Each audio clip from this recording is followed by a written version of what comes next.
This is WFAE. Support for NPR comes from NPR stations. Other contributors include the estate of Joan B. Kroc, whose bequest serves as an enduring investment in the future of public radio and seeks to help NPR be the model for high-quality journalism in the 21st century. This is NPR.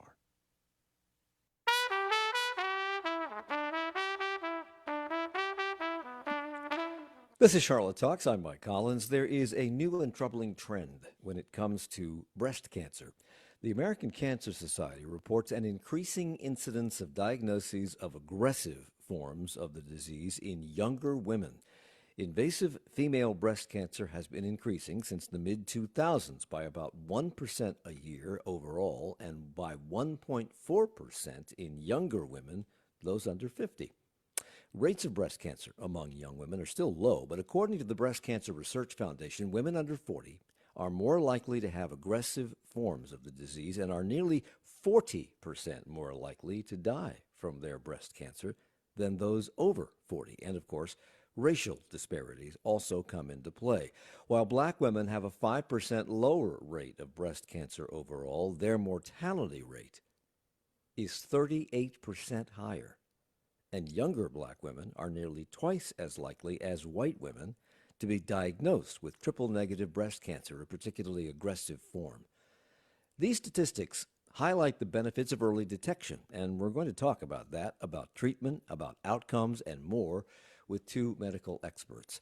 Dr. Lejla Hadzikadic-Gusic is a surgical oncologist at Atrium Health Levine Cancer Institute and co-director of the Sandra Levine Young Women's Breast Cancer Program there. And Dr. Julie Fisher is with us, a medical oncologist at Atrium Health's Levine Cancer Institute and the other co-director of the Young Women's Breast Cancer Program. Thank you for joining us. I appreciate your time. Thank you.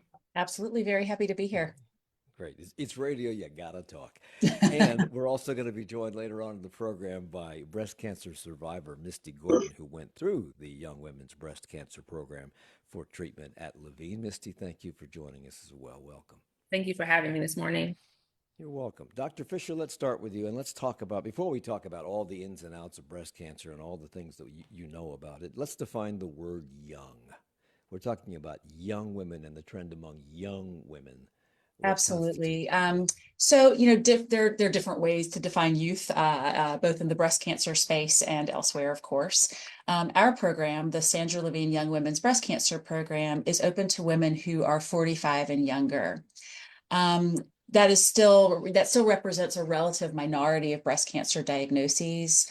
Only about 4 to 7% of total breast cancer diagnoses per year occur in women under 40. That increases to up to about 10% in women under 45. For most research purposes, that cutoff will be defined as either 40 or 45. Again, here in Charlotte, we've elected to open our program to women under that age of 45.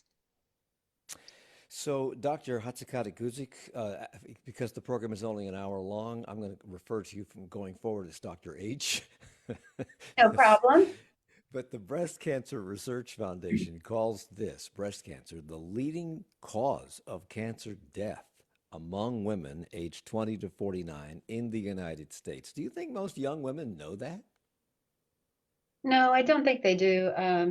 We do, particularly in this country, we do a phenomenal job in October, especially highlighting breast cancer awareness and mammograms and things like that. But we don't really focus on younger women. Most of the younger women that I see are clearly shocked that they have this diagnosis and didn't have a mammogram because they were too young to. So no, I really don't think we do, Mike, because we don't advertise that information. And is that why you started the Young Women's Breast Cancer Program at Levine?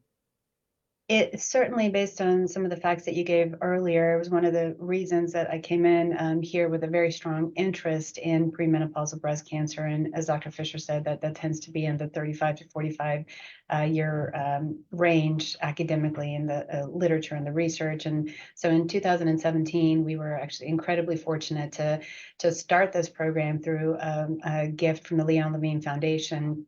And it really was a phenomenal thing. That at that time, there were only 4 programs in the country dedicated to the care of a young woman with breast cancer, and we were the only one in the Southeast. Now there are many more programs, about 10 programs across the country, but we remain the only one in the Southeast. And that is exactly why, because women in that age group have a very different set of needs that we need to start focusing on. Dr. Fisher, the American Cancer Society has been recommending that women 40 to 44 begin annual mammograms, given that this is the leading cause of cancer deaths among young women, and given the rising incidence of a particularly aggressive form of breast cancer in younger women. Should those mammogram recommendations be adjusted downward? Should Probably women, not younger at women? present. Oh, I'm sorry to cut you off. I was Probably going to say, we don't should need younger to women make quit too? adjustments at present. Thankfully, while the incidence is increasing, thankfully it is still relatively rare. So the general population probably does not need to start annual screening any earlier than age 40. Now, some caveats there. Women who are deemed higher risk absolutely should talk with their doctor, talk with their primary care provider about potentially starting screening earlier. Now, what defines higher risk?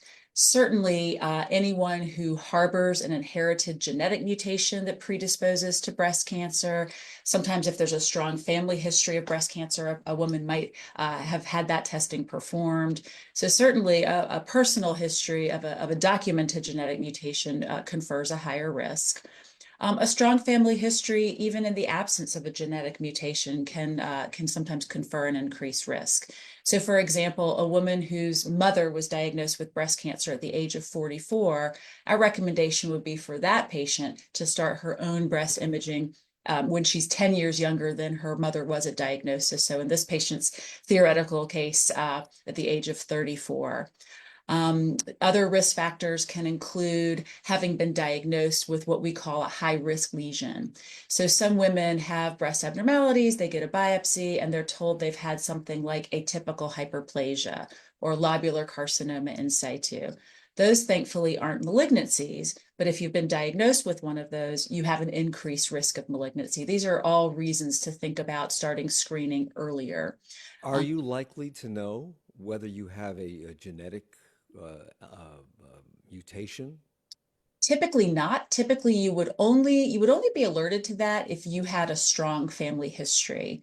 So if you have multiple family members who have been diagnosed with breast cancer, if you have family members who've been diagnosed with breast cancer at a young age, if you have any history of male breast cancer in your family, those are reasons to think about potentially speaking with a genetic counselor. And I want to emphasize genetic counselor. There are a lot of genetic abnormalities that can contribute to breast cancer. It used to be pretty straightforward. Most people are pretty familiar with the BRCA1 and 2 mutations. There's a lot more out there these days. And so I think rather than having a primary physician send genetic testing, I think it's much wiser to actually meet with a genetic counselor, get a detailed history, and base decisions about testing on that.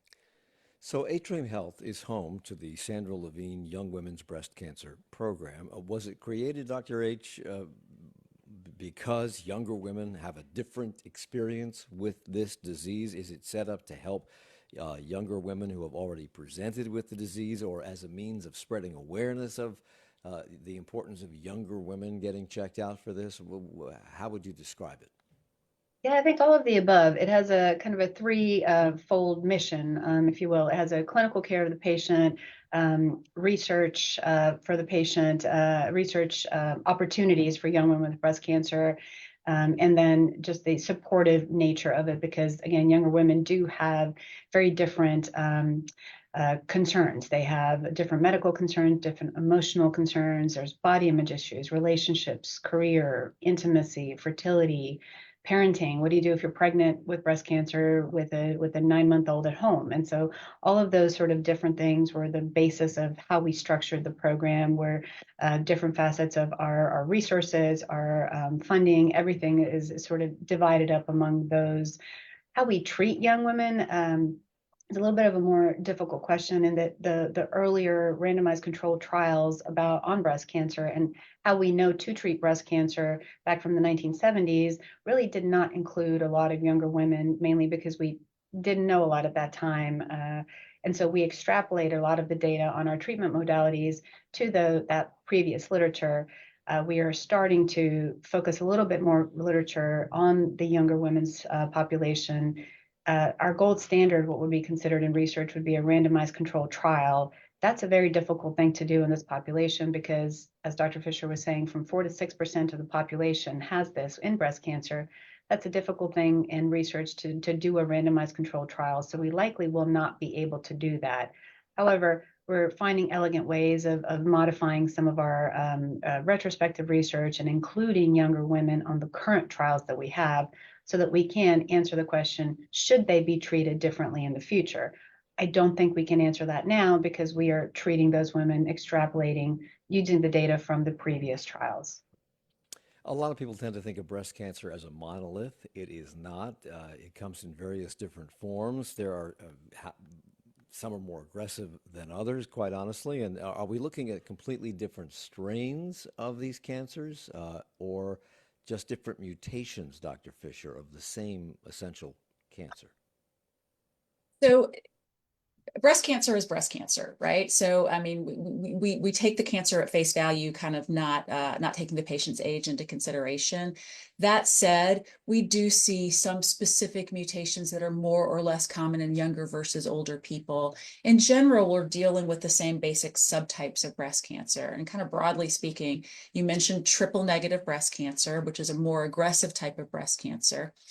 We see it more frequently in African American women compared to Caucasian women. And certainly we see an increased incidence of that in African American younger patients.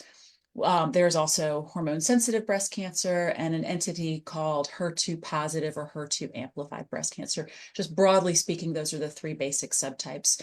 And we see a pretty similar distribution among younger patients.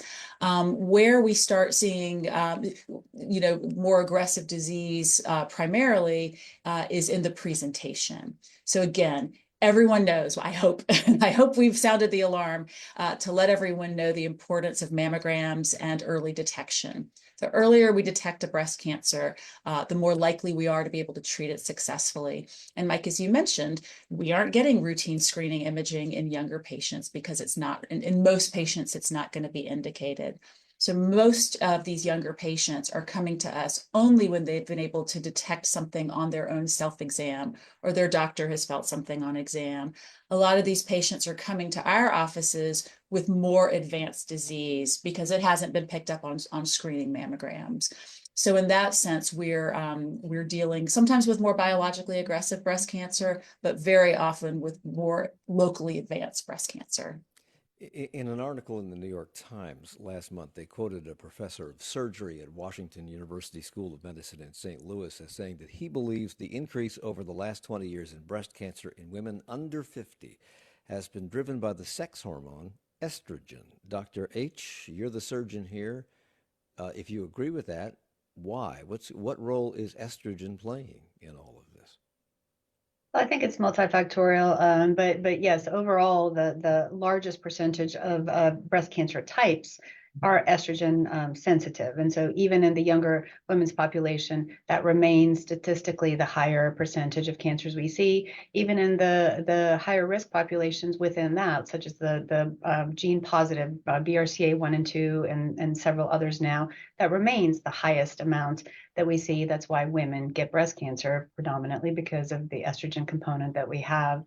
In addition to that, there's other things that in this country specifically might play a role. For example, different cells in the body that make estrogen. One of those is the adipose cell or the fat cell. And so particularly diet and exercise in this country is a factor.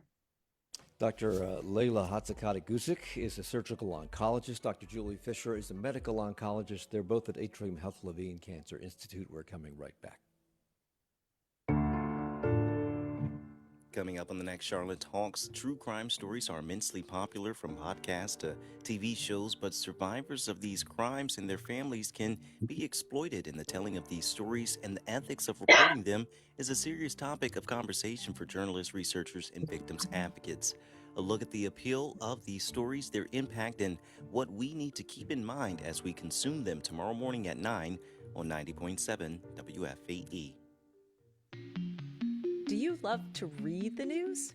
Get all the Charlotte news you need to know to start your day delivered right to your inbox. The Frequency gives you the latest headlines from Charlotte and the region, along with in-depth features and analysis of events shaping the region to help you better navigate your world. Subscribe to The Frequency today at wfae.org/newsletters. Listen for WFAE's BizWorthy, a weekly roundup of Charlotte business news. I don't think that East Charlotte is at that point yet, but I would say people in that area are sort of mindful of the gentrification possibility and are paying attention to it for sure. Catch BizWorthy every Thursday at 6:44 and 8:44 on Morning Edition on 90.7 WFAE and WFAE.org.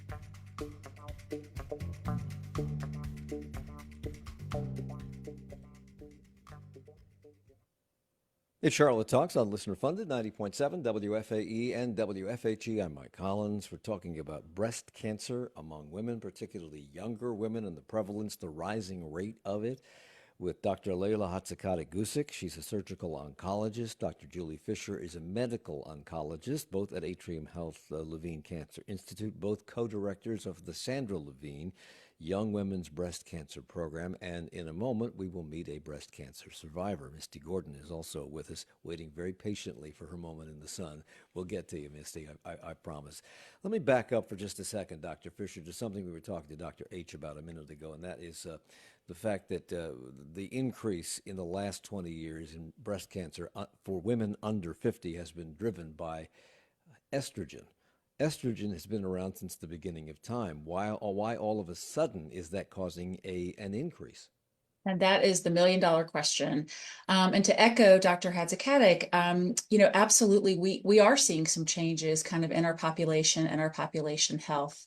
Something that we've seen in the last decades are increasing rates of overweight and obesity in all Americans, including this younger female population. Alcohol consumption is getting some press universally lately. We've known for some time that alcohol consumption impacts the development of breast cancer. Delayed childbirth. We know that women who start their childbearing at younger ages, that can sometimes be protective against breast cancer, and many younger people are deferring that. So it's a host of factors, including probably environmental factors that we don't fully understand at present. Estrogen has been around since the dawn of time, but clearly environmental factors and our lifestyles are evolving and very different than they were a few generations ago. And given all the factors, Dr. H, that Dr. Fisher just talked about here, rising rates of obesity, later first pregnancy, et cetera, that obviously is raising the risk. Does it lead to poorer outcomes? I think that leads back a little bit to what we were discussing before, and that the lack of research right now with that, specifically in this younger population, we just don't have it to answer that question. I think we would all like to say anecdotally, certainly, that likely is the case, but we just don't have that information. That's one of the actual research, the focus we're placing on a research space here, tied into our integrative oncology and supportive oncology space at the Levine Cancer Institute and Atrium Health, because they are also working on those same questions and trying to find the answers of, do those things affect outcomes? How women does BMI, does better nutrition, does a better focus on the mind space during your time of treatment, does that actually lead to oncologic outcome improvements? And we don't know that, but I certainly hope that we show that it does, so that we can start targeting or actually focusing some of our treatments down that route as well for all women, but particularly for these younger women. Something else that's worrisome, Dr. Fisher, is the fact that younger women are more likely to have aggressive forms of breast cancer. Do we understand why that might be the case, or that is the case? Not entirely. There are some preliminary data suggesting that certain hormonal changes during pregnancy and breastfeeding can have an impact. And as I said, some of it is just a matter of the disease presenting at a later stage.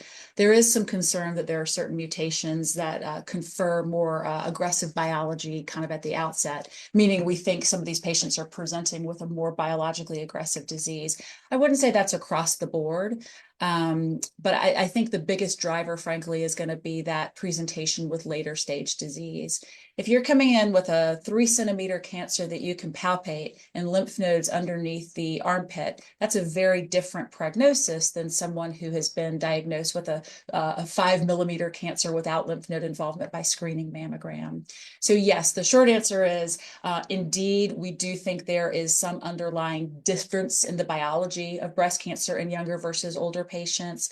But again, the fact that we're meeting people at a more advanced stage of disease is a pretty big driver as well.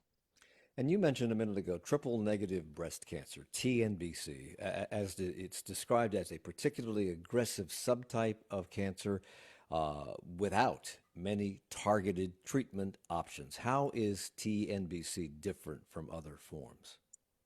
So when someone is diagnosed with breast cancer, obviously they have a biopsy. Our colleagues in the pathology department make a diagnosis by looking at the cells under the microscope, and they're able to say, indeed, this is breast cancer. Beyond that, they do some specialized testing to ascertain what subtype of breast cancer. All breast cancer cells are going to be tested for the presence or absence of an estrogen receptor and a progesterone receptor. Cancers that have that receptor, those receptors are sensitive to those hormones. And that's going to be true for roughly 3/4 of breast cancers in Caucasian women, about 2/3 of breast cancers in African American women. So again, most patients are going to have either estrogen or progesterone positive disease or some combination thereof. The third factor we test for is a protein called HER2/neu. That protein is expressed on the surface of all breast cancer cells. It's present in excess in about 15 to 18% of breast cancers. Those we refer to as HER2 positive. And so, with those basic kind of preliminary pathology tests, if someone's breast cancer is estrogen receptor negative, progesterone receptor negative, and does not overexpress HER2/neu, is therefore HER2/neu negative, we refer to that as a triple negative breast cancer. So that's how we're defining that subset. And indeed, historically, it has been a more aggressive subtype of breast cancer and a harder to treat subtype of breast cancer. It's more common in African American women. For all comers, we see it in about 12% of breast cancers diagnosed in Caucasian women, as opposed to about 22 to 24% in African American women. So it's a higher incidence and it's a more aggressive breast cancer. Thankfully, in the last few years, there have been some advancements and developments in treatment, but it remains an aggressive player. And even with aggressive state-of-the-art treatment, it has a higher risk of coming back down the road than some other subtypes might. Dr. H, rates of metastatic breast cancer, which is breast cancer that has escaped the breast and moved to other parts of the body, other organs, bone, etc., among women under 40 have risen 3.5% each year from 2004 to 2017. We can assume accurately that it's continued that progression up to 2025. Metastatic cancers spread to other parts of the body. Do we have any understanding of why this seems to be more prevalent and rising in younger women? Is it diet related? Is it lifestyle related? Is it some mutation in this disease that has occurred just in the last 20 years? I think, again, a lot of things, but going back to what Dr. Fisher said earlier, it is the early detection that is going to, the earlier presentation of a cancer that is going to lead to prognosis.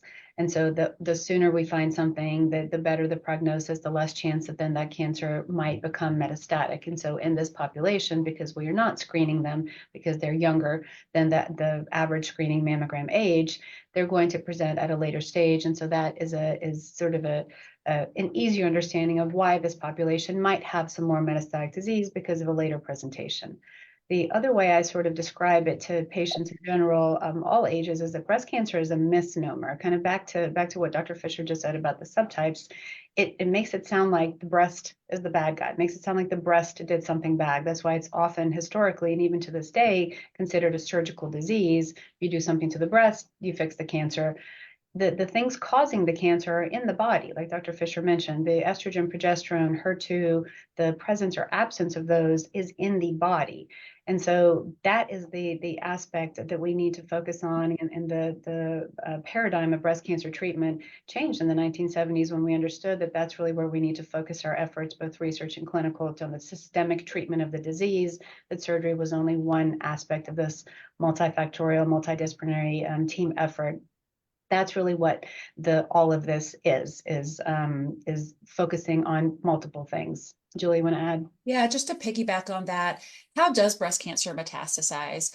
Most people, unfortunately, have probably experienced someone in their lives who, had an initial breast cancer diagnosis, and then at some point in the future had recurrent metastatic disease that showed back up in the liver or the lungs or the bones.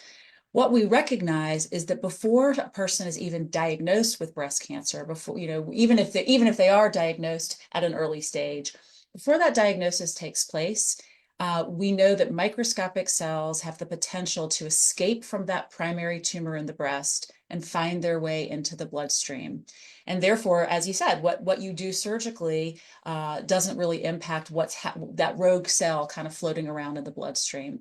That's where medical therapies come into play. And again, the longer that cancer is there, the greater the chance, the more time it has to metastasize. And again, the more locally advanced a cancer is, the larger and if it has lymph node involvement, the higher the risk that those rogue cells are actually out there. So again, it's not that young breast cancer inherently is more likely to metastasize. It's that by the time we've located it, it's probably more advanced and therefore at higher risk of doing that.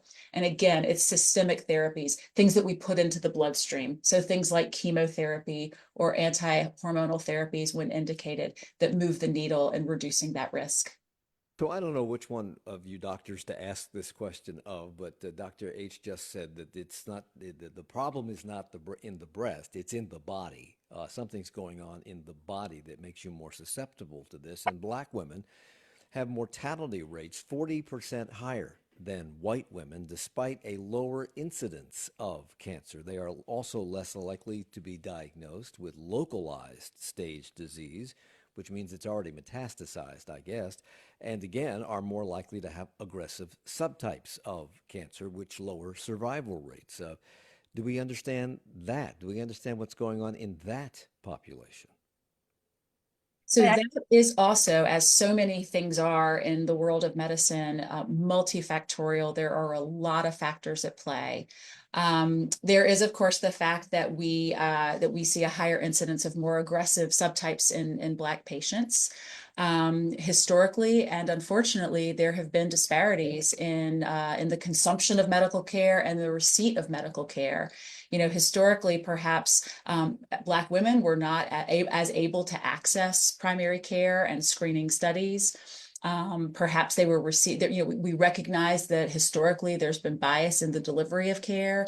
So there's a lot of factors there. I certainly expect that there's some underlying biological differences as well. So you've got this mix of differences in the biology and a long history of, frankly, healthcare disparities. As an institution, we're working very hard to address those things, and it's a process for sure. I want to bring Misty Gordon into our conversation. Misty Gordon is a breast cancer survivor. She participated in your program at the Sandra Levine Young Women's Breast Cancer Program. I believe still continues to be a part of that on a voluntary basis. She's a mentor in that program, I believe, now. I'm just curious, Misty, how much of all the things that we've been talking about did you know prior to your own diagnosis? Absolutely none of it. None of it. I had an idea just hearing, maybe on the radio or on TV that 1 in 10 women could potentially have breast cancer. Never thought that I would be that 1 of 10. I don't know if those statistics are still accurate, but that is all that I knew about any of this. And as I understand it, you, and correct me if I'm wrong, you've always taken a proactive approach to your own personal health care. You went to the doctor, you had your regular checkups. At one of those checkups, the doctor told you it was time for you to get your first mammogram. You put it off for a few months before you actually followed through on that suggestion. Why? Yeah, so I do absolutely. Every year I go to see my doctor. If I have a sniffle, a cough, I go to my doctor just to make sure that I am doing well. And so at my annual checkup, she did tell me, well, you're 40, it's time for your mammogram. And I put it off because mammograms just seem so uncomfortable. And I did not want to, go through that discomfort. Um, but I finally said, you know what? Let me just go ahead and do it. Not because I felt anything. My tumor was never palpable. Um, but it was found on the mammogram because I went to get my first mammogram at 40. It was your first mammogram, and they found cancer at your first mammogram, and it was stage 2 already. What does stage 2 mean? I'm gonna leave that to the Okay. oncologist. Dr. Fisher, what is stage 2? There's different ways one can arrive at stage 2. Typically, a stage 2 breast cancer is going to be, thankfully, a relatively small primary tumor and typically with lymph node involvement.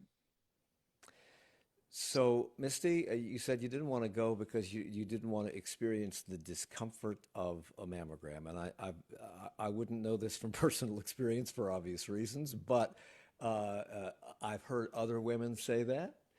I'm just curious how you would describe it to women who are in a similar situation who might be hesitating because they don't want to experience discomfort. What are we talking about here? How much discomfort did you experience? So kind of in hindsight, I put it as discomfort versus life-saving. And this for me was life-saving for me to go. I can deal with a couple minutes of discomfort because it's not very long. The mammogram doesn't take very long. And again, this was my first mammogram. It wasn't that bad, actually. It's not as bad as I thought it was. But again, though that momentary discomfort saved my life. And that's On where top we of as it, a medical community might be able to do a better job, kind of maybe preparing people for what to expect. Another thing I'll point out that I often hear from younger patients is, well, I didn't know that this was urgent, or I wasn't super concerned. A, because I'm young, and B, because there's no family history. Nobody in my family has ever had a breast cancer diagnosis. We've alluded a couple times to genetic mutations that might predispose people to developing breast cancer. Those actually only account for about 5% of diagnosed breast cancers. So most people who get breast cancer, including young people, are not necessarily going to have any kind of genetic mutation, any kind of family history. So sometimes we get lulled into thinking that's protective, but it's important to know that that's not necessarily the case. Dr. H, I know you want to get in here. I have about 45 seconds. Just to piggyback on that and what we said before, and to advocate kind of from what Misty was saying, we mentioned earlier, many people don't know these facts, from physicians to patients. And so specifically for younger women, if you feel something and you're told, then even if by a medical person, that's nothing, you advocate for yourself. You ask for imaging. You say, this isn't going away. You show up at that office multiple times, and that this is something that needs to be done. And younger women need to know that they might need to advocate for themselves a little bit more. Dr. Lejla Hadzikadic-Gusic is a surgical oncologist. Dr. Julie Fisher, a medical oncologist, both at Atrium Health Levine Cancer Institute. And Misty Gordon is a breast cancer survivor. We want to hear more of her story and her results from going through what she had to go through to deal with breast cancer when we come back. It's Charlotte Talks on WFAE. Coming up on 1A, the most common form of dementia is Alzheimer's disease, and the number of people being diagnosed is on the rise. Effective treatments remain scarce, and one of the reasons why is being attributed to years of research based on doctored images. Investigative reporter Charles Pyler walks through what he's uncovered this morning at 10 here on WFAE.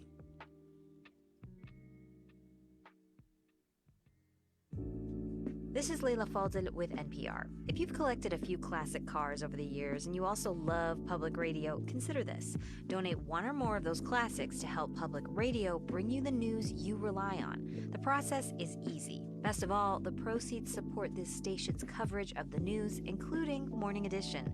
Learn more about donating a classic car by visiting this station's website, and thanks. WFAE.org/cars is the place to go. Support comes from WFAE listeners in Jazz Arts Charlotte. This Valentine's Day weekend at Jazz Room, saxophonist Adrian Crutchfield plays the music of Grover Washington Jr. February 14th and 15th at Stage Door Theater. Tickets at carolinatix.org. And Southern Environmental Law Center, dedicated to finding solutions to the toughest environmental challenges starting here in the South.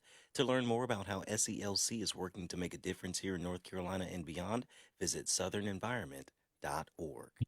It's Charlotte Talks on WFAE and WFAE.org. I'm Mike Collins. We're talking about the rising and troubling trend, the rising incidence of breast cancer, particularly in younger women, which would seem to indicate earlier detection, and certainly getting that first mammogram at 40 is a necessity. We're here with Dr. Julie Fisher and Dr. Lejla Hadzikadic-Gusic, oncologists at the Atrium Levine Cancer Institute and co-directors of the Sandra Levine Young Women's Breast Cancer Program, where Misty Gordon took advantage of what they had to offer. She's a breast cancer survivor and was diagnosed at her first mammogram at the age of 40 with triple negative breast cancer. Had you ever heard of that form of breast cancer before?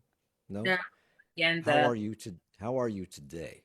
I'm great. I had at my surgery that the lovely, awesome Dr. Hadzikadic performed. She called, it was more Zoom, and to tell me that I had a pathological complete response. I think that's what they call it, which means there was no cancer found at all when she did my lumpectomy. So I'm cancer free.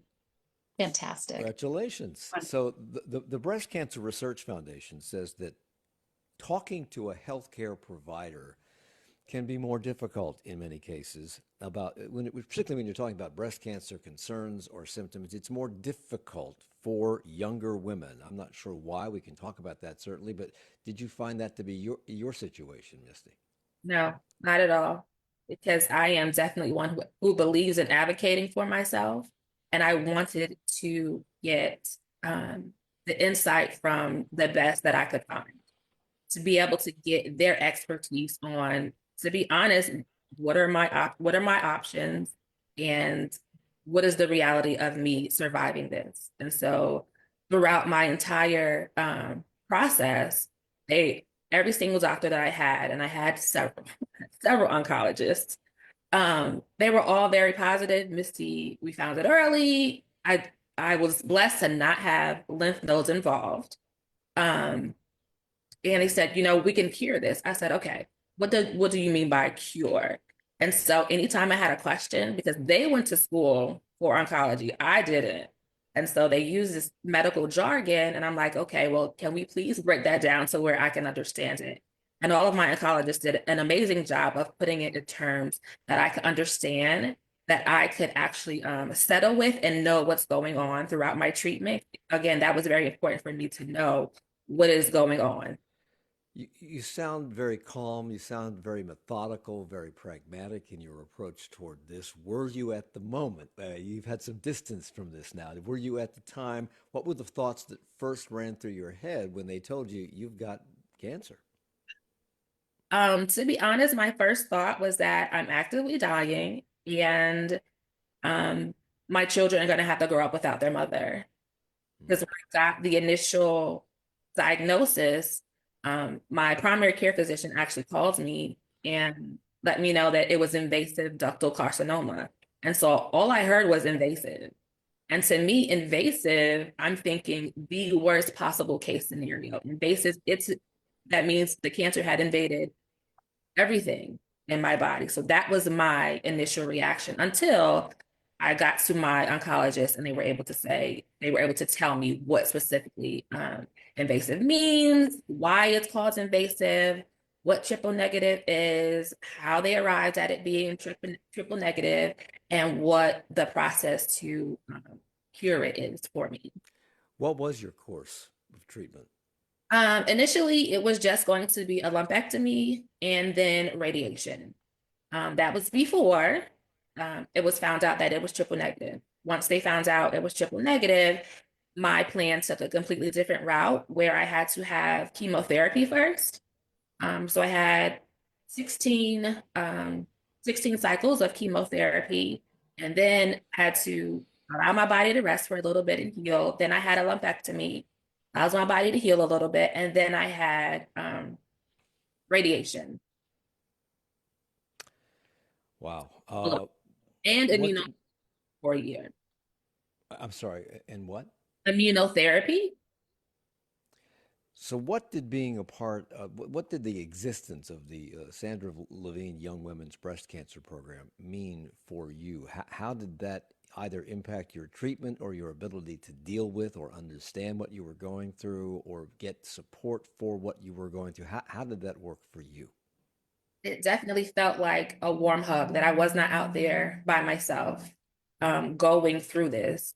Although it's extremely unfortunate to have so many young people going through it, the reality is that there is a community of people out there who are going through the same thing that we can bounce ideas off of, that we can actually air our concerns that we have that maybe we can't air to our friends and family. The things that we think about on a daily basis to know that, okay, well, someone else had that thought also. And the program also led me to all of the different resources that LCI has, nutrition classes, psychotherapy. There was, you can get a massage. So all of these things, I took advantage of all of them because it was difficult is not even the right word to describe what having cancer was like. Dr. Fisher, because the U.S. healthcare system is not a system, and until the dawn of the Affordable Care Act, a lot of people, in this case, a lot of younger women, may not have had the financial resources to see a doctor or get a mammogram. I have to ask, has the situation improved? In other words, is this trend, which dates back before the Affordable Care Act, is it lessening now because of the Affordable Care Act? Are you seeing more people who would not have been seen by a doctor prior to the existence of Obamacare today? Is it having an impact?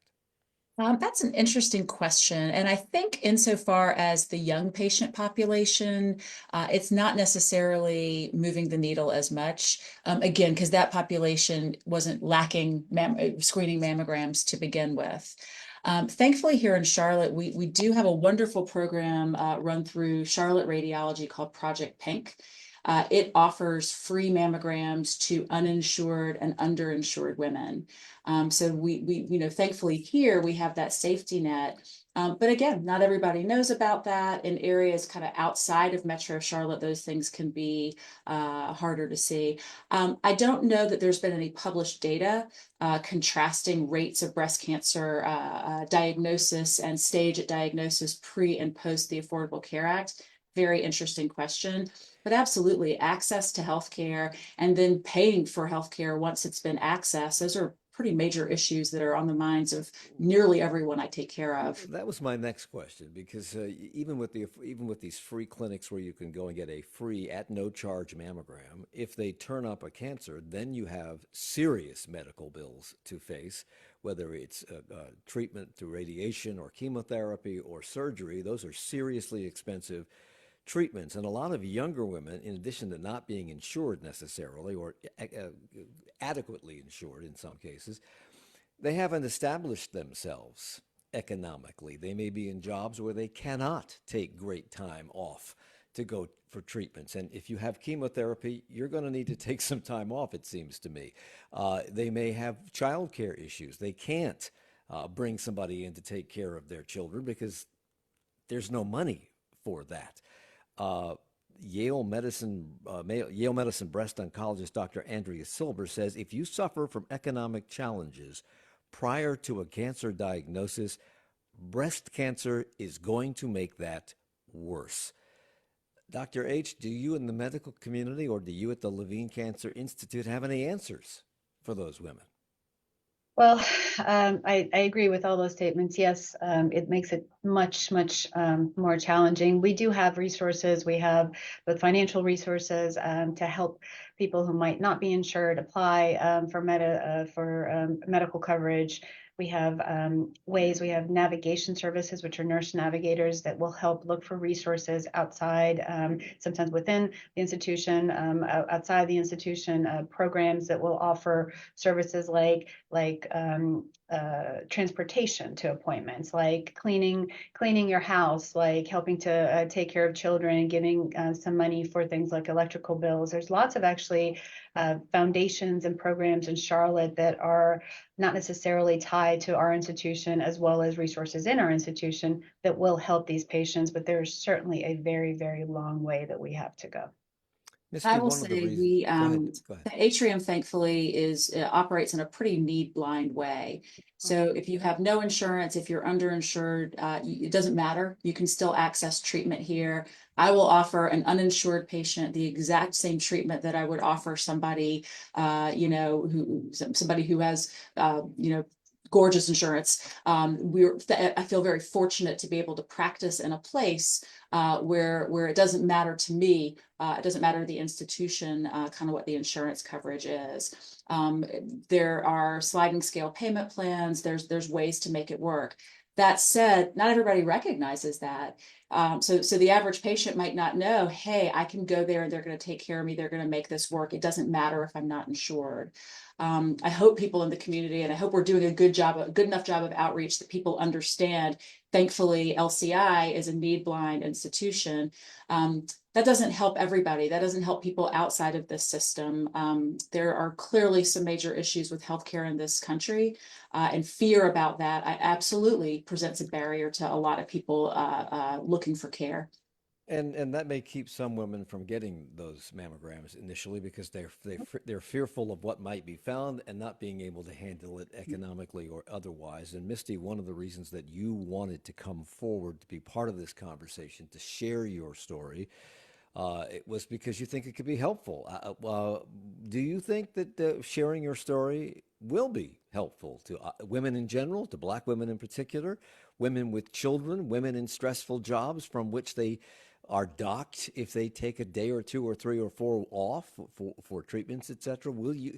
Is your experience, relating your experience, going to be helpful to those folks? Absolutely. I'm hopeful that not just myself, but other women who have also gone through this process, that we're able to have a platform to speak out, to let those within our age group know to 100% advocate for yourself. Do your self breast exams. Go to your doctor. Don't put anything off. If something doesn't feel right, it may not be right. And it's okay to go and check it out, because at the end of the day, you may get docked a couple of days if you're not there. To be honest, the work will go on. Life will continue, but you have to take care of yourself first. If you don't take care of yourself, you can't show up at the job. If you're not taking care of yourself, you can't take care of your children. And you can't do the things that you want to do and have to do if you're not advocating and taking care of yourself first. When this cancer, Dr. Fisher, presents in younger women, it can present concerns that may not be of concern to older women. Among them, treatments can bring concerns about fertility, a major concern for a young woman who wants to perhaps grow her family or have a family. What are the risks that treatment may hamper their ability to do that? Chemotherapy absolutely affects fertility, and that's true for any woman of any age. But as you can imagine, the mark it leaves is greater as the patient's age increases, right? Our fertility, so a 20-year-old getting chemotherapy, there will be some impact on her fertility, but her fertility is so excellent at age 20, it's not going to really leave a mark. Naturally, fertility starts to drop at around 35. And so the impact of chemotherapy on fertility after 35 is even more significant. Standardly, when I'm meeting a young patient who is going to require chemotherapy, one of the first things we talk about is fertility preservation, if that's something that the patient wants to pursue. And that can look like freezing eggs. If someone has a partner and wants to make and freeze embryos, that's certainly a possibility. Speaking of cost, those are expensive procedures, and then storing eggs and embryos can often be cost prohibitive as well.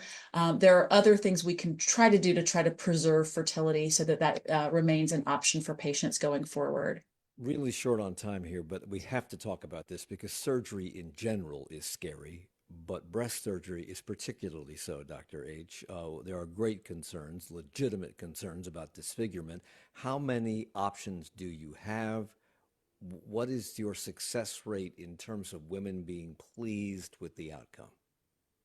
So one thing I do want to make clear, and thank you for the opportunity for that, is that younger women do have all of the same surgical options that postmenopausal women might have. That not all young women have to have a mastectomy. As Misty said, you don't have to lose your breast. So really, with the advancement in both the medical, the systemic treatments, radiation, surgical oncology, you have all of the options open to you. And so, yes, it is scary, but it is nice for younger women to hear that you can keep your breasts. We've actually are in the process of publishing our own data here showing that there is no survival difference between keeping your breast and losing your breast. And that's been shown, again, since the 1970s in randomized controlled trials in postmenopausal women with little representation from this population. But particularly in this population, this institution, as well as many others, are beginning to publish that data that really there is no recurrence data difference, there is no survival difference into a more aggressive surgery versus the less aggressive surgery. And so I hope women hear that and know that they have options open to them. So as a result of all the things we've talked about, and we've just scratched the surface, we can't do in an hour what needs to be done here, but what would you tell younger women about when they should have that first mammogram and how perhaps you should have one earlier than your peers? Very quickly, I have less than a minute. I can say mine. Essentially, as Dr. Fisher said, if you have a family history, if you have any reason to be high risk, that you can certainly ask your family doctor, then you should probably have it earlier, at least 10 years earlier than the youngest family member affected. A lot of gynecologists get a baseline mammogram at 35, which I think is very reasonable. No real literature guidelines on that, but certainly reasonable. And if you feel something, advocate for yourself. Dr. Lejla Hadzikadic-Gusic is a surgical oncologist. Dr. Julie Fisher, a medical oncologist at Atrium Health Levine Cancer Institute. They're both co-directors of the Sandra Levine Young Women's Breast Cancer Program, which is available to all those folks who need it, who go through Levine. And Misty Gordon is a breast cancer survivor. I'm sorry for your experience, but congratulations on your outcome. Thank you all for the hour. Thank you very much for the opportunity. Charlotte Talks with Mike Collins is a production of 90.7 WFAE. Support for Charlotte Talks comes from Mazda of South Charlotte. Our executive producer is Gabe Altieri. The senior producer is Sarah D'Elia. We have production help from Gene Davis, Chris Jones, and Jesse Steinmetz. For information on Charlotte Talks, to listen to past episodes, or subscribe to the Charlotte Talks podcast, visit WFAE.org/Charlotte Talks. Additional support for WFAE programming comes from the Corporation for Public Broadcasting, a private corporation funded by the American people. It's 10 o'clock on the next Charlotte Talks, the popularity of true crime stories and the ethics of reporting them and consuming them. That's tomorrow morning at 9 here on 90.7 WFAE and the Charlotte Talks podcast. This is 90.7 WFAE Charlotte, 90.3 WFHE Hickory, and WFAE.org, Charlotte's NPR news source. Stay tuned, 1A is next. I'm climate reporter Zachary Turner. WFAE is committed to covering the ways climate change shapes our future. The insurance for the insurance is what I call it.